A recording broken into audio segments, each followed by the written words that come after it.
Seigneur ajouta. Le Seigneur ajouta. Entendez ce que dit le juge inique. Et Dieu ne fera-t-il pas justice à ses élus qui crient à lui jour et nuit? Ça, c'est l'importunité. Qui crient à lui jour et nuit, qui prient à Dieu jour et nuit, qui font des requêtes, qui présentent leurs requêtes à Dieu, qui font connaître leurs besoins à Dieu jour et nuit. Et il dit, et tardera-t-il à leur égard? Je vous le dis, il leur fera promptement justice. Cette nuit, Dieu va exaucer nos prières promptement. Et il dit néanmoins, quand le Fils de l'homme viendra, trouvera-t-il la foi sur la terre? Le Seigneur dit, à l'approche de son avènement, les hommes et les femmes vont abandonner la foi. Ils vont abandonner la prière. Ils vont baisser le bras. Ils ne vont pas avoir de l'importunité. Ils vont laisser cette puissante arme. Lorsque le Fils de l'homme viendra, trouvera-t-il la foi dans ton cœur? Est-ce qu'il trouvera la foi dans cette église? Est-ce qu'il trouvera la foi sur la terre? L'importunité. La puissance prédominante de la prière d'importunité. Genèse, chapitre 32. Genèse, chapitre 32. Je lis à partir du verset 24. Jacob demeura seul. Alors un homme lutta avec lui jusqu'au lever de l'aurore. Vous voyez, ça c'est la prière.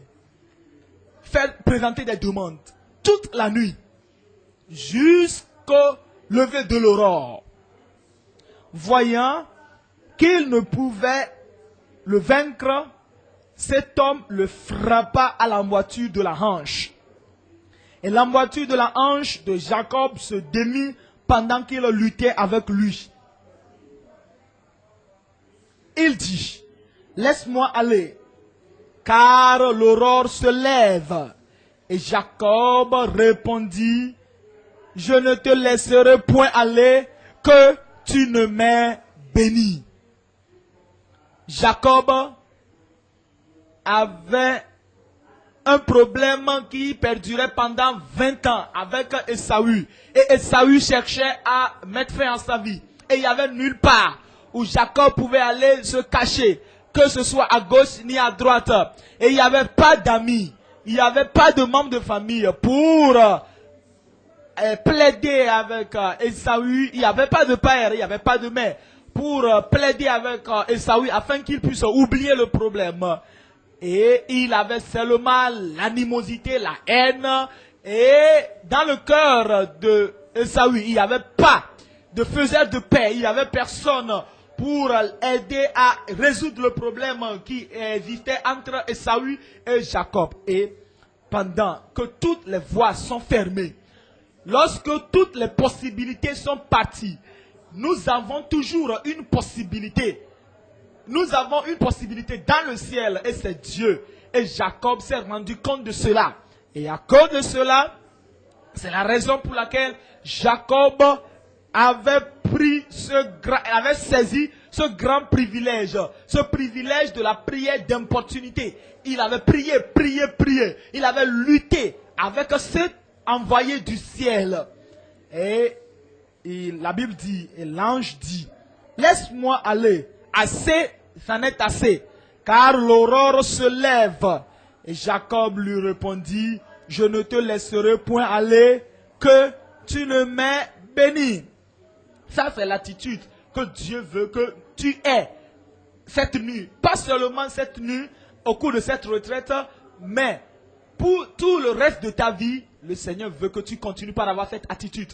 Lorsque tu as un besoin, lorsque tu as une pression, lorsque tu fais face à un défi, lorsque tu as une requête, lorsque tu fais face à une difficulté, lorsque tu as une adversité, lorsque tu as un ennemi,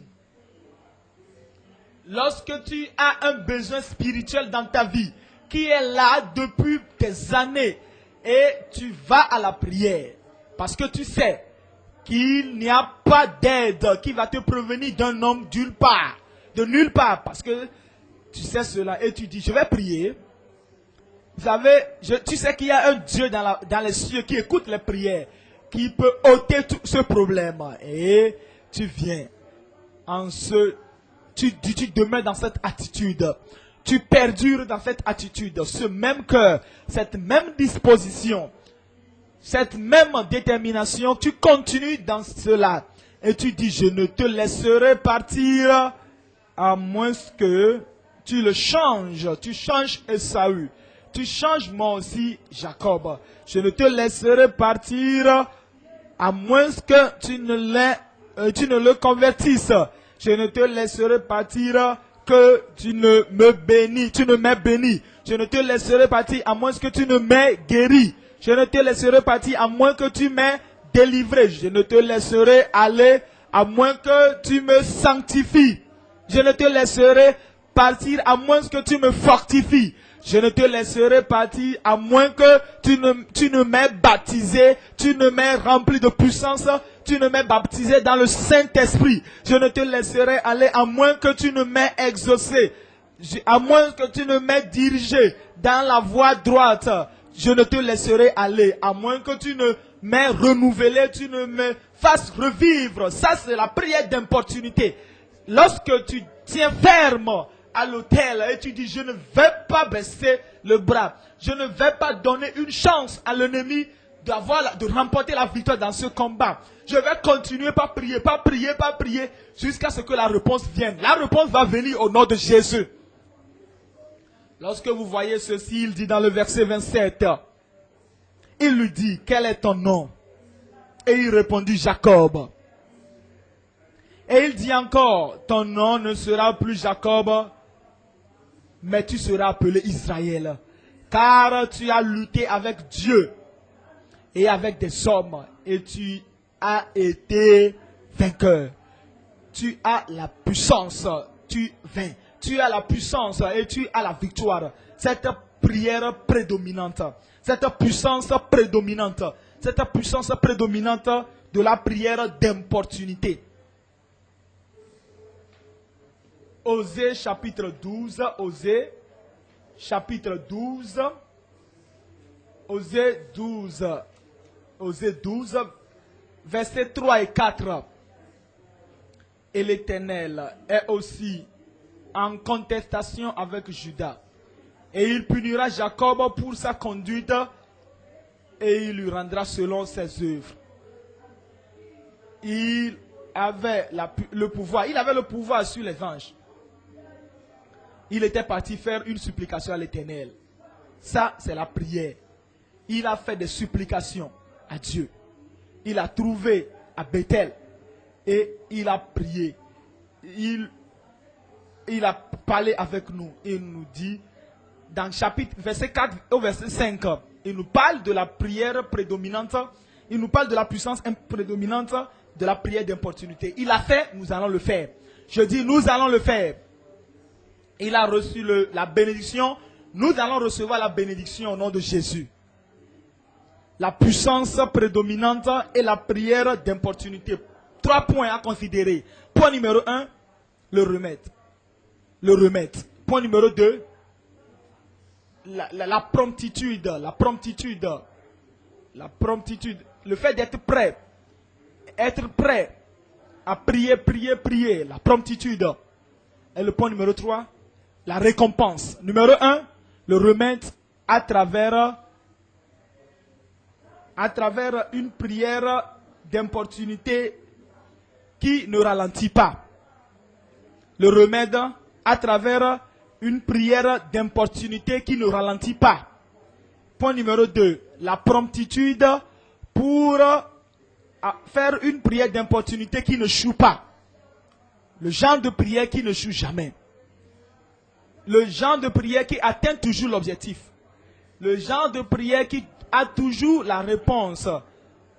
La promptitude. Tu dois être prêt à cela. La promptitude pour la prière d'importunité qui ne choue pas. Point numéro 3, la récompense.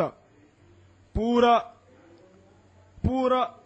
une prière d'importunité qui ne change pas, qui ne baisse pas le bras. Lorsque tu fais une demande, tu demandes toujours, tu continues la récompense. Pour une prière d'importunité qui ne baisse pas le bras. Point numéro 1, le remède à travers la prière d'importunité qui ne ralentit pas. Nous voyons la prière d'importunité qui était mentionnée, qui était pratiquée en Genèse chapitre 18. Genèse chapitre 18. Ici, nous avons là où Dieu lui-même s'était apparu à Abraham et il lui a donné un mot qui était à lui. Et lorsqu'il est venu, il était venu pour utiliser ce mot. Il est parti à Dieu dans la prière avec importunité. Genèse chapitre 18, le verset 14. Genèse chapitre 18, verset 14. Y a-t-il rien qui soit étonnant de la part de l'Éternel? Y a-t-il rien qui soit étonnant de la part de l'Éternel? Il l'avait écouté. Quel est cet encouragement pour nous de prier? Lorsqu'il avait écouté de Dieu lui-même, il savait que Dieu même lui a dit qu'il n'y a rien qui ne puisse faire, que cela concerne un homme ordinaire, que ce soit concernant une famille, ou bien une nation, ou bien toute une nation. Est-ce qu'il y a quelque chose qui soit trop dur pour l'Éternel? Et nous revenons au verset 23. Abraham s'approcha et dit, feras-tu aussi périr le juste avec le méchant?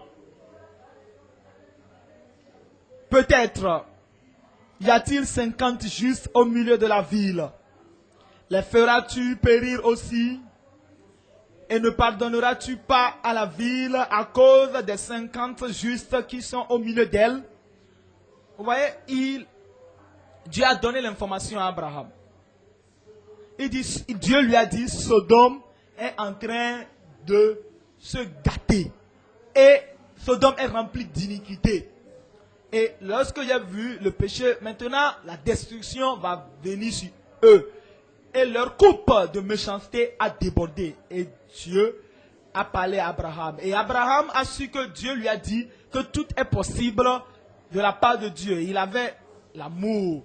Il avait l'amour, la compassion. Et jusqu'en ce moment, il fait approcher de Dieu. Il a dit, est-ce que tu vas détruire le peuple lorsque tu trouves 50 justes? Verset 25, faire mourir le juste avec le méchant, en sorte qu'il en soit du juste comme du méchant. Loin de moi, loin de toi cette manière d'agir, loin de toi. Celui qui juge toute la terre, n'exercera-t-il pas la justice? Il plaidait pour la miséricorde et le pardon pour l'autre et pour sa famille, et même pour toute la ville là. Et le Seigneur a dit dans le verset 26, si je trouve dans Sodome 50 justes au milieu de la ville, je pardonnerai à toute la ville à cause d'eux. Abraham pouvait s'arrêter. Ça devait être une prière ordinaire, normale. Mais il a continué, importuné Dieu. Ça, c'est ce qu'on appelle la prière d'importunité. Abraham reprit et dit, voici, j'ai osé parler au Seigneur. Moi qui ne suis que poudre et cendre.